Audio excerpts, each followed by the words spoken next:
La RDC est une et indivisible. Et la population et tout le monde, c'est qu'il faut tout arrêter pour faire face à cette situation. Et que nous ferons de cette terre richement bénie un réel havre de paix, de prospérité et de progrès social.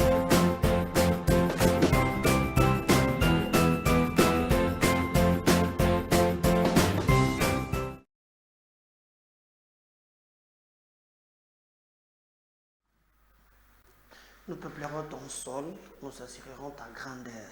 Nous devons nous battre pour un Congo debout.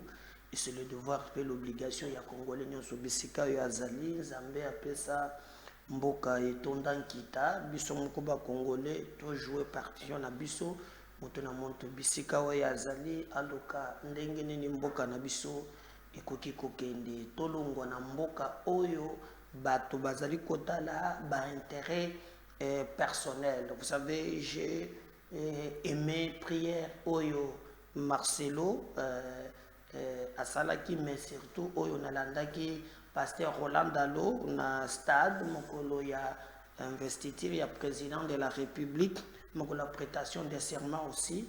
Il a dit clair, sans mâcher les mots, toza fatigué, naba miyibi, naba to Oyo, bazali kotala kaka ba intérêt na bango personnel bande moko ba bengi ngale balubi mende komeda na bato batie na bureau d'âge ezana moko oyo bakosi âge na ye azana âge wana te aza mukolo me bakitisi âge pour vi kaka akota. Écoutez tala degré mboka ezali.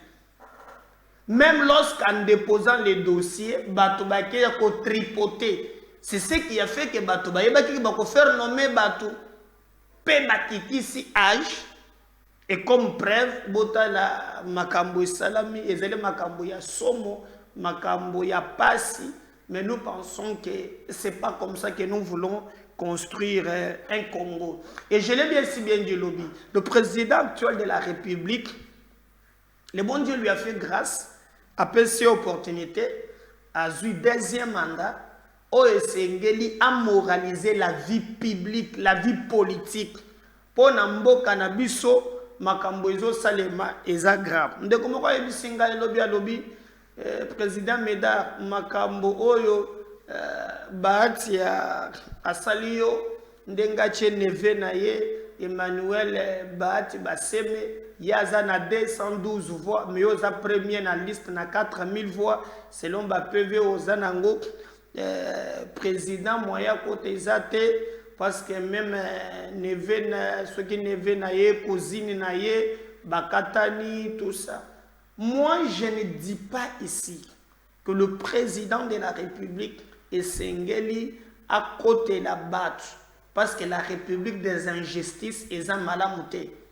Président de la République, aza éternel te, toza na royaume te, toza na république, ils ont limité na ba mandat. Mais seulement nous disons que notre président Esengeli a veillé na biloko oyo tant qu'aza président, la République des familles Esengeli est si là. O batu bazo bundaka pona intérêt na bango privé. Nous devons nous battre pour atteindre niveau oyo salake lobby république tozo tonga et la république yabatu juste. Alors, si le président de la république akoya na moyi alelo bato oyo bazo sala makambo ya boy ya komisi bango ba partenaire na ye fiable. En d'autres termes, république ya lobby et que la république oyo zanga ba valeur. Vous voyez ça? Moi, le président, n'a le but seulement pour nayoki ke bazolo bake ngai na kei na cour. Est-ce que vous comprenez bien? Na kei na cour constitutionnelle. Nazilité président pour rétablir ngandengeni. Mobe ko lobby ceux qui ba pesi résultat provisoire, ceux qui ba pesi ya lukuta saisir cour mais ça na ba preuve. Alors ngana lobby nazana ba PV sur 800 PV, les garçons neveux ya bati azana 200 voix, moi je donne 4000 voix. Et j'ai déposé en la cour constitutionnelle. Mais tant qu'il fallait qu'on paye sanga mandat, bati luko boboy ko paye sanga lobby ya ko trahir neve na yete nga mutu ya 4000 na katana neve na 200 voix à des kakak.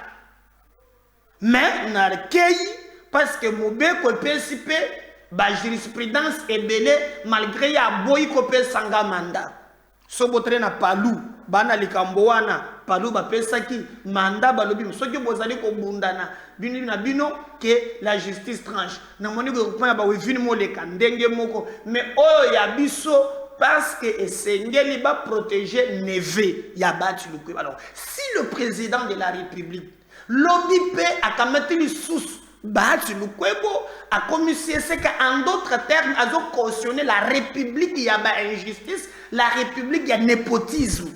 C'est ça que moi je dis. Vous voyez ça? C'est clair. Mais je ne dis pas que le président a s'est mixé, non, Azali démocrate. Mais ce qui s'est fait, c'est très grave.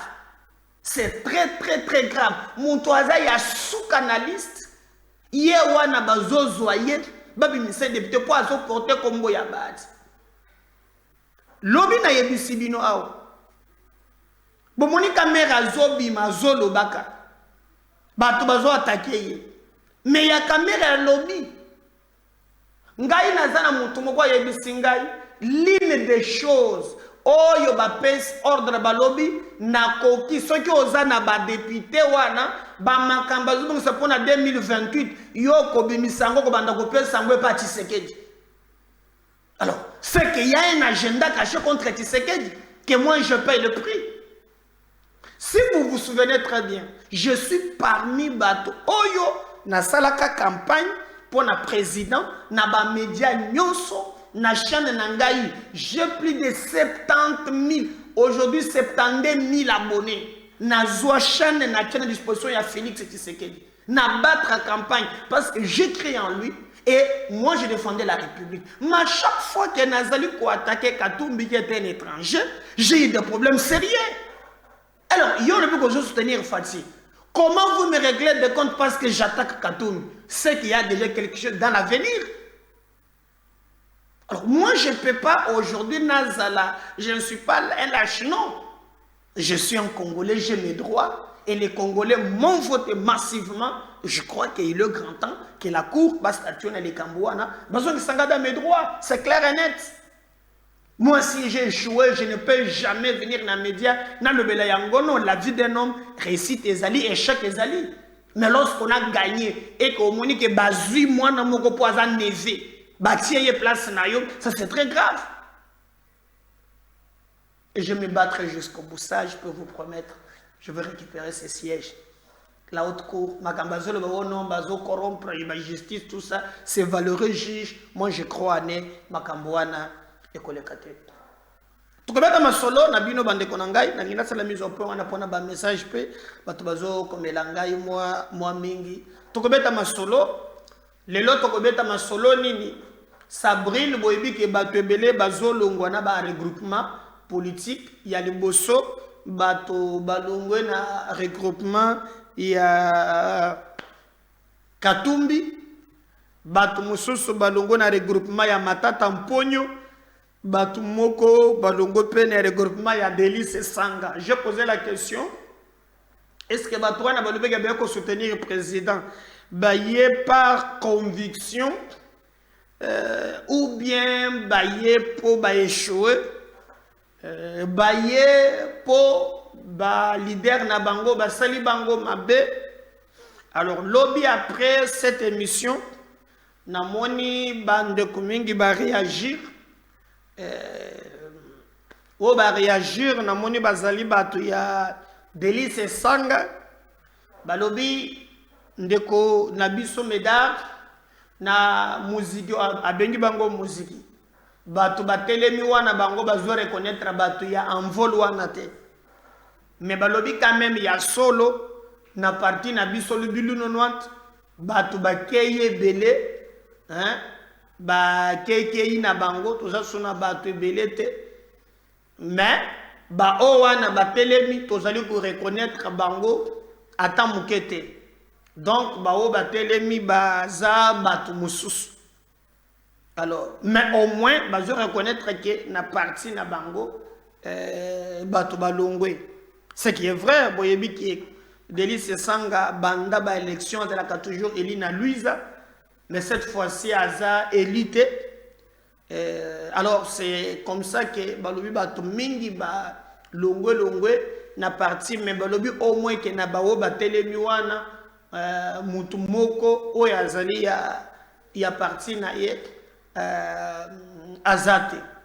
Donc nous nous posons des questions, ce qui pensent vraiment ils allaient vrai. Mais na kati ya bato wana balobi ke toboyi se sanga po azokosa biso azobuba biso eloko moko ezate tobimi na biso. Bon, ce qui politique ezalaka ndenge wana conviction ezate bato bakokende na bango parce que bazali à la merci ya une différence ya ba parti wana na parti na biso. Au moni parti na biso tozui injustice, mais nous avons vu nos membres sans que base la mot d'ordre ya président to moni comment ba kitaki comment ba musu bazalaki na balabala sans que ba base la soki likamboni ozomona différence na biso yango wana sa wana ozomona wana c'est bato bazo croire na combat et à chaque ou réussite mais de membres ba cadre ya parti netwana bazali côté les maneta ezali na siège ya regroupement ya bati lukwebo. Voyez comment bato baza déterminé bato bazo sakanate très engagé.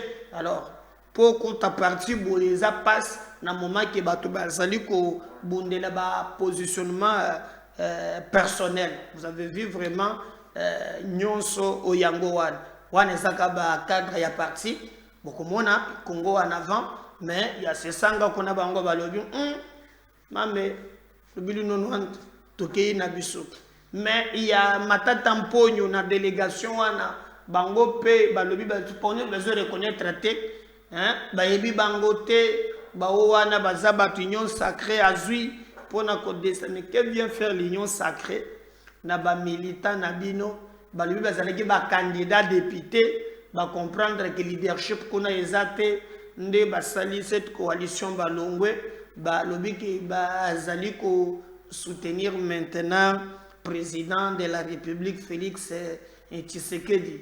Alors attendons voir tout le monde a comment makambo makoleka na soutien bazali ko apporter Félix Tshisekedi. Même moko azakuna ngai na koke koloba te ke na yebi bien nga moko personnellement oyo azotanga wana nalobaki yango lobi yaza vraiment muntu ya katumbi na bonanga kotana muzindo ya makambo na ye aza muntu ya katumbi akowanga na yete. Mais c'est ma problème ezali boyebi ke bango nde babimi mais na coulisse bato ebele bazali ko murmurer. Par exemple le cas ya Francis Kalombo solution oyo vraiment boyebi ke ba élection nyonso akendaka bandaki kaka kozwa eska bandaki kozwa pona temps ya Kabila mais ye patika makambo ngo ozalaki na tongo bato bachie mulongo ya fonde na kati ya lopango azana mbongo moko boye katomba selisa ya mbongo nyonso c'est Kabila muntu bandaki ko pesa yebele impoza laki vraiment Francis Kalombo solution muna fandi boye vraiment bato batandi mulongo même TV5 ezoya bato bazoya balobi de kambo kamati sa apesi bakamati apesi akamati apesi. Alors ata bato maladi ya lokota baye bakosi o ngali sezo mona te apesi vengi Francis Kalombo solution.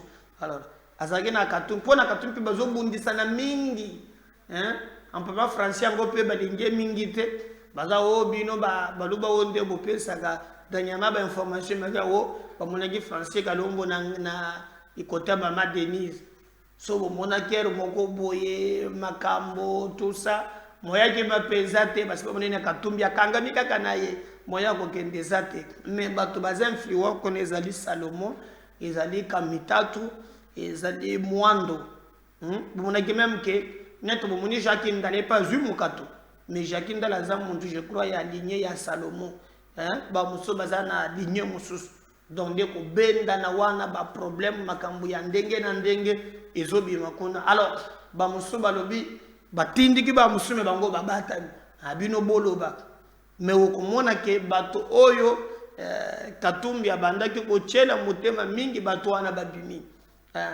aza singi na ba 20 quelques députés kuti bamusuba lubi bako siéger te bamusuba tokende kaka politique ya chaise vide ezofuta te. Je ne sais pas nani akolanda ye d'abord po yaza nango ebele mais bango wana baza na eloko moko te. Alors c'est dans ce sens là que bazali koloba. Mais je me pose maintenant la question, est-ce que net bato babundaka na Félix Tshisekedi basaleli ye campagne butu na moi bazwi ba sacrifice bamoni makambo ya ndenge na ndenge, est-ce que bato o wana bakozala vraiment écarté pour bato mosusu parce souvent nde tozomona bao banyokwami bamoni pasi babundi basali manso ekomi moma ya nini lubilo nono pembeni mais ba oyo penza baye nde to biso toye ko soutenir totiki soki makambo nini bao wana nde babimaka en place. Donc attendons voir ba coalition ngo soki ezokende nango wapi. Par exemple boyebiki moto ya pesa katumi nationalité wana ko akoke ko lukateke asala nan makambo ya nini princesse de bayeke ye wana vraiment ya bimi Dominique Munongo abimi poso abimi tetalaka kandenga basalaki kaka mwali kambo ya mukia wasili kaka alobana yewo zelaka sinazolo ke sabato kolo yosa katumbi abangi abenga ye bamele même na mai baseka. Donc à comprendre que nyonso mais sauf la princesse ya bimina ye. Alors le reste babimina bangote grogne za makas totala ndenge makambongo makoleka. Est-ce que Christian na bide ceux qui monde abimi je sais pas Christian na yebina nutena kolandela na yeba mais makambo zaka makambo alubili nunonte. Alors na ngambo mususu na lingi boyo kaka même déclaration na bango wana mais ba parti nyonso balobi ke ba reconnaître bango te baza bato ya lukuta bayebi bango te mutu moko te kati na bango wana uti na base eza bato oyo ba bimika katika babima tebe za radio te boyo ka bango balobi en tout cas baye ko soutenir Tshisekedi mais mutuna na répondre na commentaire est-ce que Fati et singela c'est la bango confiance ou bien union sacrée on suit ça. Déclaration politique des collectifs de députés nationaux, provinciaux, des partis politiques de l'opposition, Ensemble pour la République, Envol et LGD du 27 janvier 2024. Nous, collectifs de candidats députés nationaux et provinciaux, des partis politiques de l'opposition, Ensemble pour la République, Envol et LGD, réunis ce samedi 27 janvier 2024 au centre Bondeko à Kinshasa pour faire l'évaluation du processus électoral du 20 décembre 2023.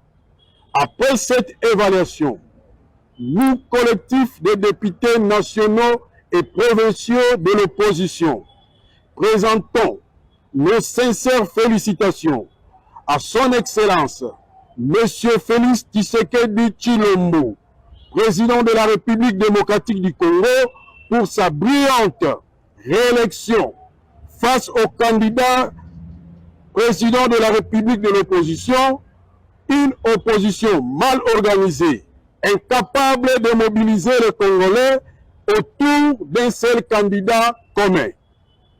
Par la même occasion, nous saluons les discours prononcés par le chef de l'État lors de son investiture, en appelant l'opposition congolaise à travailler avec lui. Un message d'un patriote rassemblé pour le renforcement de l'unité nationale. Concernés par l'appel du chef de l'État, nous, collectifs de députés nationaux et provinciaux de l'opposition, prenons notre engagement des patriotes congolais devant Dieu et la nation congolaise à adhérer à la vision politique du chef de l'État, en lui apportant notre soutien indéfectible dans toutes ses actions ainsi que dans son combat de défendre la souveraineté nationale face à Paul Kagame, le président rwandais reconnu comme étant l'agent causal de l'agression de la République démocratique du Congo et ses marionnettes congolais.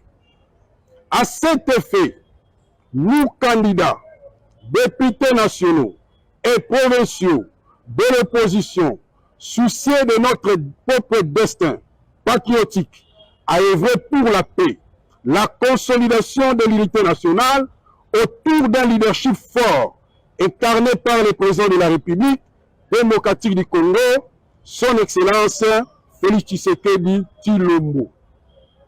Décidons en âme et conscience de la création d'une plateforme politique dénommée Mouvement des Patriotes Congolais Engagés, en sigle MCE. Eu égard à ce qui précède, le Mouvement des Patriotes Congolais Engagés lance un vibrant appel aux jeunes dont leurs ambitions sont encore étouffées par certains leaders de l'opposition et leurs proches collaborateurs de se joindre à nous, afin de travailler avec le chef de l'État pour la transformation d'un Congo nouveau. Au chef de l'État, son Excellence M. Félix Tshilombo, votre message à la nation congolaise, lors de votre investiture, en appelant l'opposition à travailler avec vous, ce dernier a été reçu 5 sur 5 par nous les patriotes congolais, dont nous nous assurons notre soutien total au nom du mouvement des patriotes congolais engagés. Que vive la République démocratique du Congo et le NCPR, je vous remercie. Voilà, j'espère que Boyoki Bango, to Tchakango Banda Lobby, mais Bango, sans mâcher le mot, Lobby très bien que Bazali, Batoya Fachi, Bakomi Batoya Fachi, Bamonike Katumbi Alexeli Bango Tan, Matata Alexeli Bango Tan, d'ailleurs Lobby n'a moni Matata Mponyo Azala qui déjà dans l'Assemblée nationale, Boyé Naye Mindondo, Tateki Naye, Katumbi Nangambo Naye, Katumbi Azole Xilaye Tan. D'ailleurs, on lui a posé la question, mais Matata, est-ce que ce qui vraiment Babengio, na gouvernement, Dengue Fatchalobi qui attend dans le bouc, est-ce que Yokoya? Alors, Matata répond dans le but, c'est de Babengi Messi. Ayako Beta na Manyema Igno. Est-ce qu'à Kokende pour te papier ses réponses? Mais il y a Messi na Mouibiti. Vous avez la raison.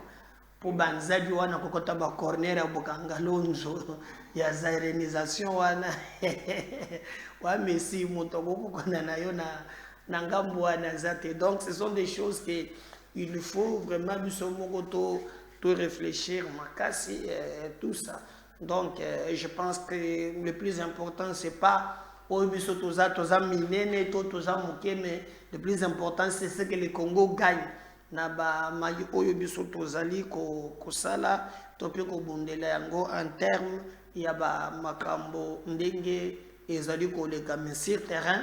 Je peux vous dire qu'il y a des choses oyo biso tozolo ba inadmissible, inadmissible oyo ezali ko kamusa bato. Mais travaillons pour l'intérêt du Congo, travaillons parce que le Congo a besoin de nous tous.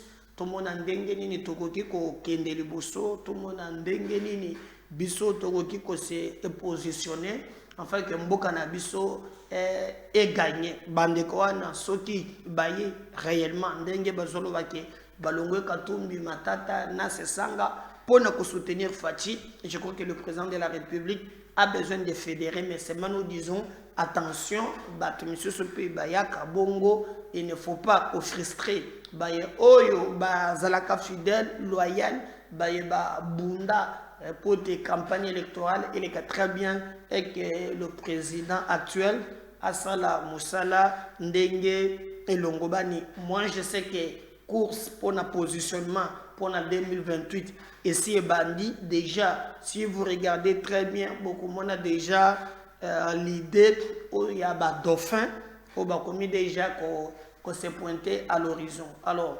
le président actuel, qu'est-ce qu'il va faire? Vous allez difficile à Salaba Chouawana. Déjà, si vous regardez, bateau balakisi ba couleur na bango ezali bemba na caméré. Bon, Katumbi de l'autre côté, bah bisingal qui a bandit déjà qu'on recruter kaka nakati ya union sacrée wana pour élargir assiette naie ndenge nini akokipe ko se positionner en 2028. Donc les enjeux ils allaient qu'on profiter bao bazolonga bazo pour bazo pouvoir tant que vous formez le gouvernement, vous raté, vous allez vous opposer, vous se radicaliser. Donc, notre pays est un schéma où toujours il y a positionnement, il y a individu, parce que dans tout cela, problème il y a intérêt général exact. Na monique batumoko ba komelinga ilobi pona makambo ya gouverneur Julie Ngwangwa ya Tanganyika, Julie Ngungwa. Nalobi bien l'information ba média et belé ba komi yango et quelqu'un nous a contacté, c'est pourquoi mon tochaki yango entre parenthèses bango ba yibisinga de comédar le seul moyen le président alobaki ke mbala oyo il faut qu'on corriger ba mbeba ya passé. Alors je sais pas ce qui pour makambo ya ba IGF et consort et beta makasu li soloté. Mais au moins, Motoana, si vous tangez même dans les médias, la New CD, dans Moni Balobi, un mouvement moko, il y a un mouvement citoyen, des bafondi gouverneur wana. Alors, Julie à Tanganyika. Alors, j'ai même dit que ce qui ba service naie, bazape na démentir, ba couper ça. Mais seulement nous ne voulons pas encore que na mandat au Tshisekedi azui. Batuba continue ka koyiba ka bambongo. Selon les informations balobi kaka dans 2 mois awa a bendisi $274 000 balobi boy. Oye monene na officiel me balobi ndeko meda mususu ya cesse eza ebele. Yepe akoki koloba ke eza bongote. Mais comme basu bochango na ba média ana droit ko se justifier. Mais seulement nous alertons ba service na justice. Si nous voulons quand même que Mboke Kembele Bosso baye bazana pouvoir bayebazo gérer batala kapé peuple parce que le peuple souffre. Oko kene na bandroit ngazeke na ba campagne awa oké na bisika moko netu monete na Haïti. Mais batu bazo zwaka ba mbongo ba 100 000 yoko twazi ba 200 000 ndisonge za vulu sokeza lokota. Mais ba musu baza ba millions. Hein okonji mateke mboka batu bazwaka millions mais ba imboka wana bazaka ne lokote bazalaka na passe. Hein? Mais les politiciens, hein?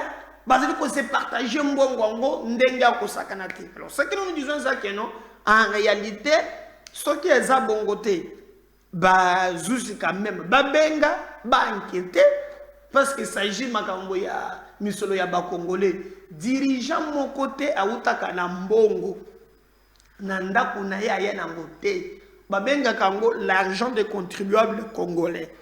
Donc, mbongo bango bazwaka wana ya biso eza na kati, c'est notre argent. Alors, totie bango wana pote baluka lolenge nini, bakoki kozwa nkita ya mboka wana, babongola yango pote pesa ba congolais misala, epesa ba congolais courant, epesa ba congolais mai. Mais ce qui komi ya ko krabola ya ko détourner wana ndezo koma mabe. Et c'est là où nalobi le président a dit et ça n'a pas mbeba oh ya salama kilo. Je pense qu'il est grand temps. Tout le monde a vraiment en réalité ndengeni ni makambo mazalo ko le kalambo kanabiso surtout que le peuple a se retrouvé na nzela wana. Je viens de commencer par Siliki Makas. Il a attaqué l'église catholique. C'est d'être ndeko Fabien. Il est aussi très proche na bandeko wana. Il y a opposition. Ceux qui ba oyo ba bazolongwa mais appel na ba mususu ba si ba lembi hein ba comprendre ba lobi mais non mais ce n'est pas correct hein bango ba monique l'église catholique azaye soufflé l'église catholique a commis ko soutenir Félix Tshisekedi, le plus important, ce n'est pas de soutenir X ou Y, mais il y a Tozoluka, il s'agit que Ndengenini, Mboka Nabiso, et Koki Ndeliboso, et non pas Kaka Bato, Bazala, na idée, il y a que se positionner pour n'avoir intérêt na bango privé. Oui, nous voulons un Congo digne, un Congo Bato Basile Kobunda, autour il y a valeur, et non pas un Congo Bato Bazo Chanjaka pour n'avoir intérêt égoïste, topé intérêt na bango moko. Vital Kamerhe, lobby à l'Assemblée nationale, il a répondu, on a ba mitona mingi bato ba bandaki ko ba syrien. Est-ce que à cause de la première ministre, est-ce que à cause de la président de l'Assemblée, on suit ça, on va revenir juste après. Partis, ils savent que tous les directeurs étaient véhiculés, le secrétaire général, je viens de le faire au sein du ministère de l'économie, je l'avais fait partout où je suis passé, je travaille pour le peuple, tout en mettant au centre de mon action mes prérogatives comme ministre de l'économie maintenant. Et maintenant, je suis député, je vais défendre la voix du peuple, le désirata du peuple. C'est monsieur le modèle. Pardon? Les chefs. Alors, il y a des questions. Pardon. Le chef de l'État attend beaucoup de cette Assemblée nationale. Qu'est-ce que vous allez apporter avec le député national? Nous n'avons pas attendu. Nous avons créé, nous sommes regroupés au sein du PCR pour faire monter les valeurs. Et au moment où je vous parle, il y a des commissions qui travaillent comment décliner les 6 priorités que le président de la République avait dites dans son discours d'investiture. Parce que tout le monde attend. Mais le président a demandé que nous puissions l'aider et que chaque Congolais mette la main à la pâte. Et c'est ça toute la signification. Voilà pourquoi je ne réponds pas à toutes les provocations des réseaux sociaux. Parce que ma conscience est tranquille. À tous ces gens-là, je donne l'amour. J'aime tout le monde, j'aime le Congo. Et ils doivent savoir une chose. Le poste de Premier ministre, comme le poste de président de l'Assemblée nationale, c'est à la discrétion du président de la République. Et je ne suis candidat à rien du tout. Merci Vital Kamerhe, écho du peuple. Partis, ils savent que tous les directeurs étaient véhiculés, le secrétaire général, je viens de le faire au sein du ministère de l'économie, je l'avais fait partout où je suis passé, je travaille pour le peuple, tout en mettant au centre de mon action mes prérogatives comme ministre de l'économie maintenant. Et maintenant, je suis député, je vais défendre la voix du peuple, le désirata du peuple. C'est monsieur le modèle. Pardon? Les chefs. Alors, il y a des questions. Pardon. Le chef de l'État attend beaucoup de cette Assemblée nationale. Qu'est-ce que vous allez apporter avec le député national? Nous n'avons pas attendu.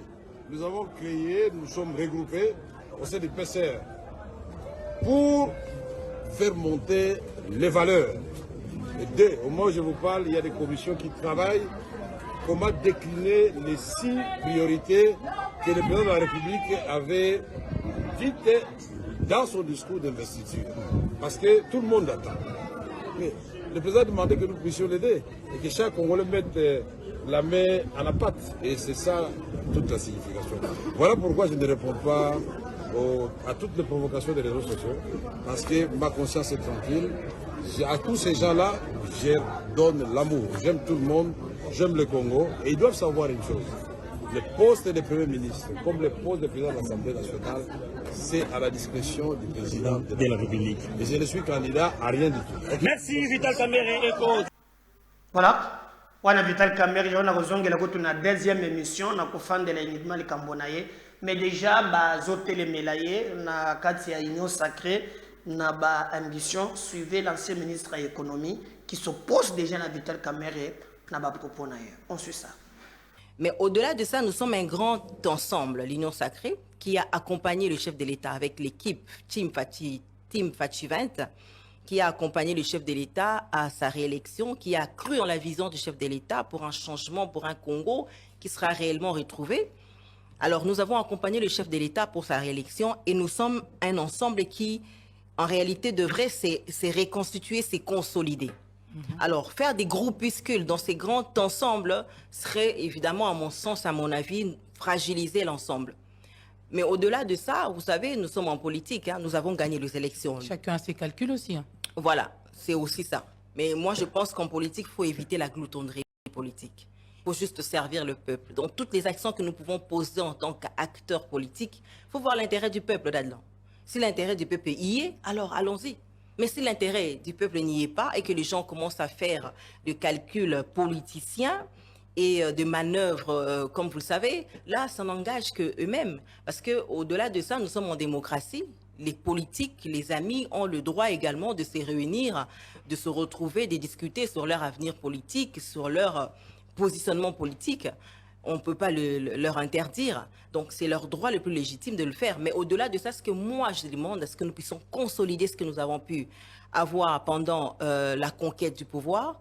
Et enfin, le président a le droit également de nommer un informateur pour également voir et, on va dire, recalculer cette réelle majorité. Mais en attendant, nous avons encore des dossiers à la Cour constitutionnelle. Nous devons attendre que la Cour constitutionnelle statue de manière définitive pour qu'on sache identifier cette vraie majorité qui est avec les chefs de l'État qui ne l'est pas. C'est de cette manière-là que nous pouvons avancer. Donc, finalement, bon, après, les gens ont le droit de faire ce qu'ils veulent. Hein, quand ça a il été une s'agit surprise ou on s'attendait à quelque chose de... On voyait venir une telle démarche? Bon, la gloutonnerie politique dans cette classe politique n'est pas quelque chose, n'est-ce pas, on ne va pas dire que n'est pas absente, hein. Mais après, moi, personnellement, hein, là, je parle à titre personnel, je n'ai pas... Mais au-delà... Merci. N'oubliez pas de partager les liens. Abonnez-vous massivement. Je compte que la greffe a un dossier dans Bissot. Nous disons seulement que le président de la République a travaille pour sa famille. Il ne travaille pas pour la République.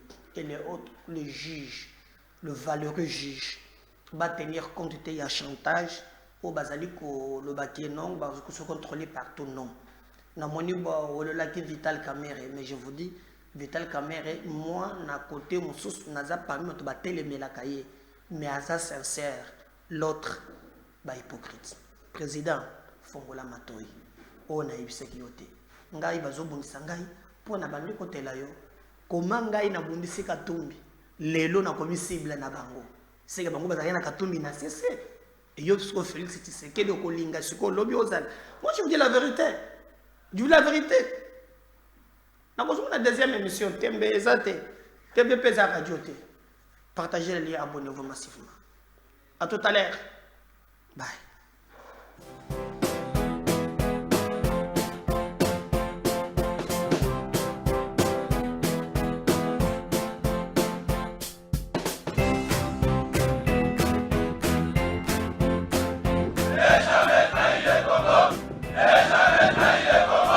La RDC est une et indivisible. De la population et de tout le monde, c'est qu'il faut tout arrêter pour faire face à cette situation. Et que nous ferons de cette terre richement bénie un réel havre de paix, de prospérité et de progrès social.